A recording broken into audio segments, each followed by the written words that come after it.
I'm Mohamed. I'm going to talk today about my USMLE Step 3 experience. Um, I have taken my USMLE Step 3 exam about 3 weeks ago, and I got my result 3 days ago. I want to share my experience because 2 months ago, when I started preparing for Step 3, I had really hard time finding the right resources and finding out how is the exam like, because after all it's a new exam, not only multiple choice question, there is a totally new part of the exam that I had no idea about, which is CCS. I didn't even know what it stands for. So it was a little bit a challenging situation, and I had to search a lot, and materials available online and on YouTube are not comparable to step 1 and step 2 CK. So I'm doing this video and I'm sharing information that I think if I had known 2 months ago when I started preparing for the exam, my life would have been a little bit easier. So I hope they serve this function. So let me start with some personal info about myself. And I think this is important because it's always important to know the background of the person who is giving the experience, because you have to put this into perspective.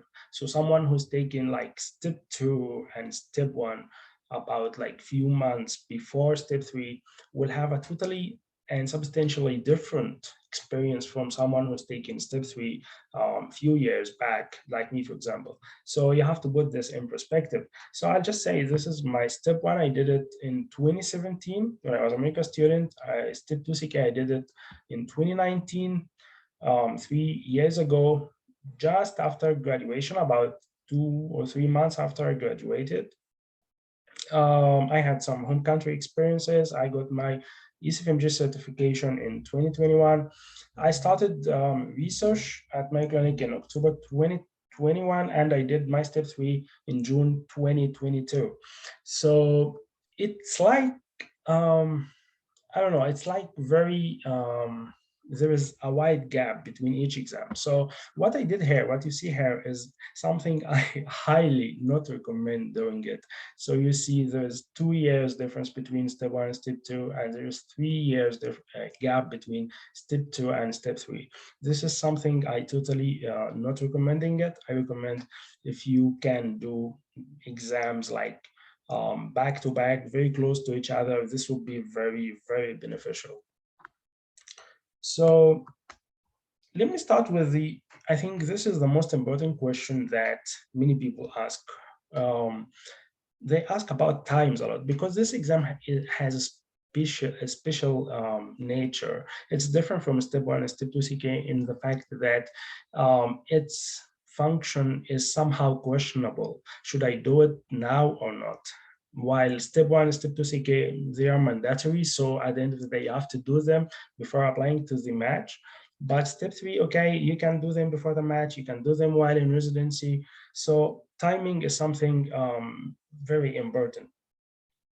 So I will talk about my experience, and I will say my personal opinions about the timings. And but again, this is my personal view of it. So the total preparation time, what I used were 2 months. I started, I think, in April, beginning of April, and I got my exam in the beginning of June. So it's somehow two months. Um, but it was not dedicated time. So I was doing research while I was doing preparing for step 3. So it wasn't dedicated. I had to study in the early morning and very late at night. So yeah, 2 months undedicated is probably not the optimum time. I would recommend giving it more time. I think 2 months dedicated or even 3 months dedicated time is um, um, very good. You don't need to do more than that. Remember that I did this while my last exam experience was 3 years ago. So it's not something very difficult in this sense. You don't need to spend a lot of time on it, but I think 2, 3 months dedicated time is very optimal. If you are doing it while you are working, which is of course most of the cases, I would recommend doing it for more time. Actually, I think 5, 4, 5, or I don't know, 4 months would be good.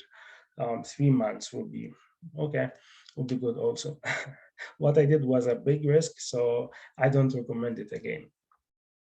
Okay, so how long should I study per day? What I did again, I was like 2, 3 hours in the morning, and if I could, about 1, 2 hours at night. Again, this way mostly in the extremes of the day. Um, so this is what I did. What I recommend is that I think 4 or 5 hours a day are good. Um, you have to like grasp the main information, because here is something very important about this exam you should know. Um, the questions usually ask about the sense of the case. So they don't ask about specific information. It's different from step one and step two CK in this sense, in the fact that it's not that do you know the information or not. Probably you can know the information, but you still answer wrong, and you can not knowing the information, but you still answer right. At least this is how I saw it. So I think it depends on the sense. So that's why the study should be a little bit special in this manner, you know. So that's why I think you should not um, stick to the details, to the very specific details, because they will take and consume a lot of time and will not help you so much in the exam. You should do a very condensed time of studying, and you should like study as much as you can, as many subjects as you can, probably not in great depth, because great depth can really hurt you more than it can help you. Um, Another thing that is asked a lot really is what is the time frame that I should study for CCS? Because again, this is a new thing, and this was one of the most challenging topics while preparing for step three, because I had no idea about it. Actually, when I started knowing about it, I think I found it a little bit easy. It was not this difficult actually, but just it's a little bit frightening because you don't know about it before. It is the first time you are introduced to it, so in this sense, it's difficult. What I recommend is that you study them in like one case per day, something like that. And don't worry, at the beginning, you will feel like they are very difficult, like they need a lot of work, they need a lot of effort. But after a while, you will realize that somehow they are um, very easy. You just have to get your own formula, your own cipher for it, and it will be easy. What I personally did, I studied them mostly in the time between 2 days. I did not have enough time to study them before day one, so I studied them for 4 days, which was the time between day one and day two. Again, this is not the optimum, don't do that. So I think like my experience is not to do, so yeah, the CCS, I think you should study them subject wise, so you should solve all cases from um, one subject. So for example, cardiovascular system cases, you should study them after each other, and then surgery cases, and then gynecology cases, obstetrics cases, neurology cases, and so on. Because you get the sense of the cases if they are similar and you solve them after each other. So what I recommend is that you do one case per day, each day, till just before the exam, you do them in a very heavily manner, okay? So this is the time for CCS. I will say the resources in the next slide. I'm just now focusing on the time, okay? So what is the time between the 2 days? And this was a very important question for me when I was scheduling my exam, because I thought that I knew everything before scheduling, but when I started scheduling it and I had to choose 2 days, I didn't know what should I do, I was like surprised by this decision I had to make. So in my opinion, it depends on CCS. If you are comfortably studying CCS before day one, I really don't recommend taking many days between the two exams. I think 1, 2 days would be very good. You can do exam the second day after the first day with just 1, 2 days gap. This is if you have practiced CCS well, okay? But if you were like me, don't have good practice in CCS, and you want to concentrate on day one materials first, and then concentrate on CCS after day one, then I would recommend taking 4 or 5, maybe a week between the 2 days. And yeah, I think it was it. So yeah, it was it really, because I studied CCS almost from scratch in these 4 days, and it's doable. So it's very beneficial. Uh, Last thing is the time between the steps, and this is something usually not asked a lot, but I think it's very important to mention. I think I've mentioned it before, which is I highly recommend doing the exams without having a big gap between the three exams. Step one and step two matter exam is very dependent on step one. I think you already know this. And step three also is very dependent on concepts in step two CK primarily, and also in step one. So I think if you can do them without 1 year gap, if you can make the gap less than 1 year between the last USMLE exam and step three, I think you will do fine. You will pass, I think, and you will not need to spend a lot of time studying and preparing for the exam. Okay, this is the big question: the resources. So okay, I want to study for step three. What should I do? I think I think expectedly, you should study UWallet. You should subscribe to UWallet and start solving cases. But the question comes, how many rounds should I do of UWallet? Should I do 2, 3 times like I used to do with step one and step two, or just one time? Should I repeat something? Should I focus on something? I really don't think that how many times is the right question. I think the most important thing about your wallet is that it is studied in a very condensed manner. And this is very important. What I mean by very condensed is that you should finish it um, in, again, it depends on your schedule, but I think in 1 month.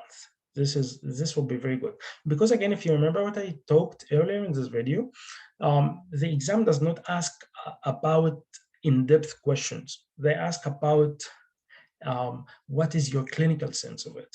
Even the basic questions: what is your sense of, maybe not clinical sense, but what is your sense? Do you think this is a bacterial infection or viral infection? Do you think this slide looks like inflammatory or non-inflammatory? So you don't have to study in depth. That's what I highly recommend, is that it has to be very condensed studying manner. um, Many people ask, do we have to study from books? I didn't study from any book. I just solved your questions. But what I relied on in, let's say, somehow a modified book, which is UWallet notes. So I was taking notes from UWallet and save them, and I would revise them regularly. So I think they worked very well for me. I recommend them very much. I know about some other resources. I think Conrad Fisher book, and I think there's also which is, I think, called Master the Board, but I haven't used it, so I can't say anything about it. But I think your wallet notes are very good. This is one good um, question that is asked a lot. Should I study from step one, first aid especially? I think you should study. Of course, if you can revise it, it would be good. There is this section at the end of it, which is called the rapid review. If you can study it, it will be really, really good, really, really beneficial, and you would not need to study anything else from the book itself, just the rapid review part. And I used to rely on them highly before my step one and step two CK exam. In step three, unfortunately, I did not have my first aid book because I left it in my home. So I didn't have access to it. Um, so what I would suggest if you have the book is to study this rapid review part. But the one thing that is very, very important to study in a very heavy way and in-depth way is microbiology. Okay, there's a question. What is the subject that is most asked in the exam? I think microbiology. Microbiology is very big in step three. Somehow people who put the exam like it. I don't know why, but they just like it. So first aid, study microbiology. This is the take home message. Microbiology, you should study them very, very big. um, Microbiology, antimicrobials, drugs, in the basic part and the clinical part, the pharmacology part, you should study everything related to microbiology because you will have a lot of questions on microbiology in day one and day two. So I highly recommend studying microbiology from first aid. Um, okay, CCS. Again, anything about CCS is very important because we had no idea about it. So what I did is that I studied only from UWallet. So UWallet, I think it has 51 questions. Um, I probably this was not the most optimum thing, but again, I had only 4 days to study for those, and I did not have time for CCS.com. So for those of you who don't know what is the difference, UWallet does not give you feedback. So it simply just, I'm sorry, it does not tell you what was your performance like. So you start solving the CCS, and then after it finishes, they tell you, okay, this was the right answer, but they don't tell you how was your answer in comparison to the right one. So you don't get this personal feedback. You just get to know what was the right answer. And they say this right answer in a very detailed form. CCS, I haven't used it, but I heard about it. And I've seen the tutorials about it. They give you the feedback. So they tell you, okay, your answer is 80% right. Your answer is 90% right. And they tell you, well, you forgot this. You should have done this. You should not have done that, So um, in a perfect world, you would do both, especially CCS, because you need feedback in this kind of questions. But again, because I had tight time, and if you are in my position, if you are in my position, I would highly recommend your wallet because it's very good when you can do them in a very condensed manner. The most important thing, though, that you should not forget is that you have to do I think there are 6 cases in the official website, USMLE Step3 website. They give you 6 cases and they give you the right answer for them. So you should do them because the software in the real exam is the same as that is in the official website. So I highly recommend doing those. Unfortunately, I haven't done the whole 6. I did only 3, I think. So this was another mistake you should not do. So official website, you cannot go to the exam without solving them all, okay? The self-assessment, some people ask about self-assessment. Should we do self-assessment? So there is the UWallet self-assessment. There are also 1 and 2, and there's also MBME self-assessment. I haven't done MBME self-assessment. I did only URL self-assessment. My score was a little bit higher than the URL self-assessment, which is mostly the case. Somehow people score higher than the self-assessment. I don't know why, but if you look at the experiences of people who take the exam, you would find out that they score higher than self-assessment. So if you score in URL self-assessment and you pass in a relatively comfortable margin, you are in good shape to enter the exam. Again, what you should do. Okay, this is another question. What is exam like? Is there a material that some set of questions that are similar to the exam? Yes, the official materials in the website. So again, they have these 4 blocks, 2 blocks for day 1 and 2 blocks for day 2. They are similar exactly to the exam in the length of questions and in the concepts asked, and I think the degree of difficulty. So it's very important also to do the official website blogs. So again, yeah, this is the question. What is the real exam like? It's like official website. So I answered it. Okay, this is an important topic because again, many people don't know what is exam like, what's day 1 and day 2, because we know only day 1, right? We know only 1 day exam, which we did in step 1 and step 2 CK. So exam structure is a little bit different. In day 1, you have 6 blocks of MCQ, multiple choice questions, just like the previous 2 steps, but each block has 39 questions. And some blocks have 38. So I think I had, of the 6 blocks, 4 39 and 2 38, something like that. And each block is 1 hour long, okay? What do they ask in this day? They ask questions, okay, you will find some conflicting inputs about this day 1 if you look at the experiences of people who took the exam. Some would say it's like step 1, some would say it's like step 2. I think it's not like either. It's asking a lot about general medical knowledge. So you will be surprised if I tell you that I was solving some of these questions based on information I had known from my biology classes in high school. Yeah, this is how general they can get. So they ask very general questions. I don't think if you study first aid very well, you will still not know most of the questions. Okay, so it's not step 1 like. Of course, unless for biostat and drug ads, this is similar in step 1, step 2, and step 3. They are similar. There's no difference between them, in my opinion, of course.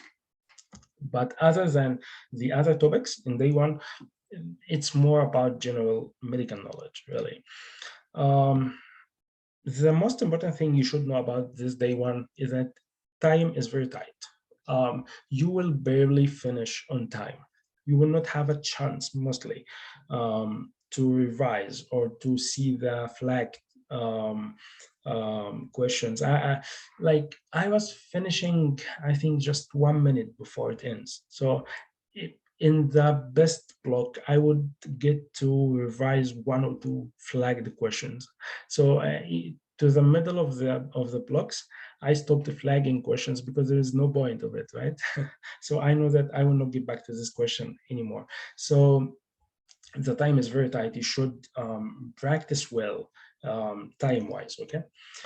Day 2 has 2 components. The first component is multiple choice questions. Also, there are 6 blocks, but here each block is 30 questions. Now, this is stable. This is constant. It's not increasing or decreasing by 1 or 2 questions like day 1. No, it's 30 questions each block, and each block is 45 minutes.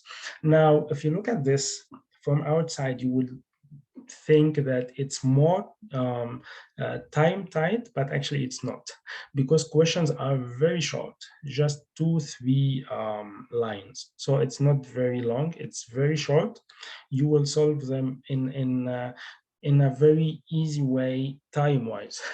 Now, it's not easy at all because you will find out something weird. At least this was my experience, which is you will read the questions and you will find out that, okay, I know the diagnosis, I know the treatment, I know the investigation, I know everything about this case. And now you go down and you see the choices and you will find out that there are 3, 4 choices that are all right.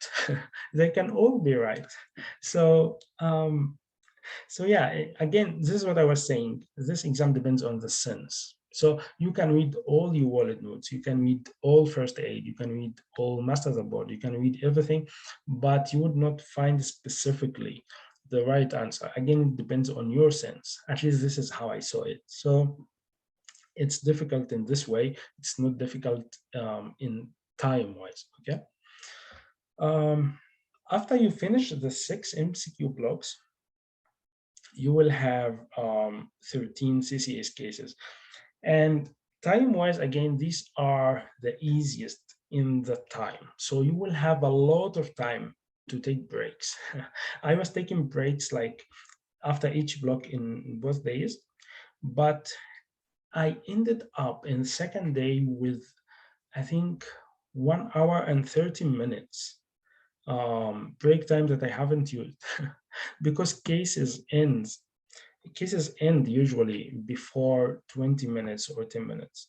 So this is it's relieving actually in the fact that time is not big thing here. You will be very hesitant when making the choices because you will not know whether choice A or choice B or choice C is the right one. So this is where it gets difficult. Some of the cases are 10 minutes, some of the cases are 20 minutes. So yeah, but again, this is known. I think of the 13, you would find about 7 or 8 with 10 minutes, 7 or 8 with 20 minutes. Again, time is relaxed. You would not have a problem with time, I promise. It's nothing like day one, time-wise again. But the difficulty level is very difficult, but in another part, okay? Okay. I think this is something I wanted to highlight and emphasize on because somehow uh, I think it's very important, especially for those who are taking the exams while they are working or they have very tight time. But let me say it at the end, and let me go to the last slide and then get back to that. Many people ask when do the results come? They come in the second Wednesday after the second day's week. And remember this. So if you have taken your second day, again, it's your second day. If you have taken your second day in Friday, the results would appear in the not the next Wednesday, but the Wednesday afterwards. Okay. If you have taken your exam, if someone is taking exam like in Monday before this Friday we talked about, again, their result will appear in the very same day. So it's related to the week itself, okay? Again, this is most of the cases. So if you go to the official website, they would say that it's from 2 to 5 or 6 weeks because so it depends mainly on a lot of things really. But again, most cases they occur and the results appear in this time frame I talked about. The busing score, and this is important because in step 3, busing is the most important thing, I think, I hope. The busing score is 198. Now this is some very important questions many people ask. So many people say, well, I want my step 3 report to appear in the application in the time, okay, not after I apply. So I think, and again, like we said before, it's impossible to give a specific and definite answer for this, but I think the most important thing is that you do it before August. So last week in August, I think you will be in a safe time, and you can make sure that your results would appear in the application on time. Okay, let's get back to this last thing before I end this video. So if we look at this curve, at this chart, we'll find out that in this axis here, we have the time, okay? And in this axis here, we have the performance, so your performance. So what some people might think is that the more time you spend, the more your performance become, the higher your performance become. So they usually think there is a linear relationship between the time and the performance. The more time you study, the more performance you will get. But I really don't think this is right. I think this is wrong.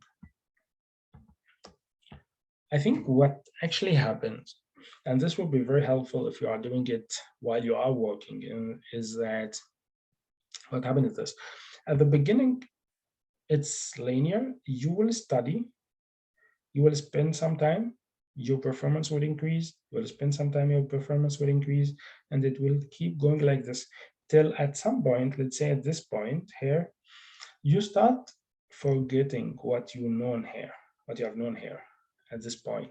So what would happen is that you would keep learning new things, but you will keep forgetting some of the things you have known before.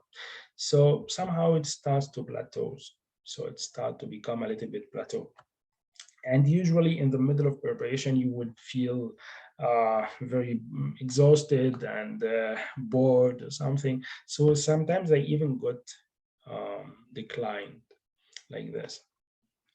Now, this is when people usually in the middle of their study, they would complain about how they feel desperate and how they feel that exam, they will not be able to do this. We all go through this. It's not personal. I think everyone goes through this. So you would find out that, okay, I am not very good for this exam.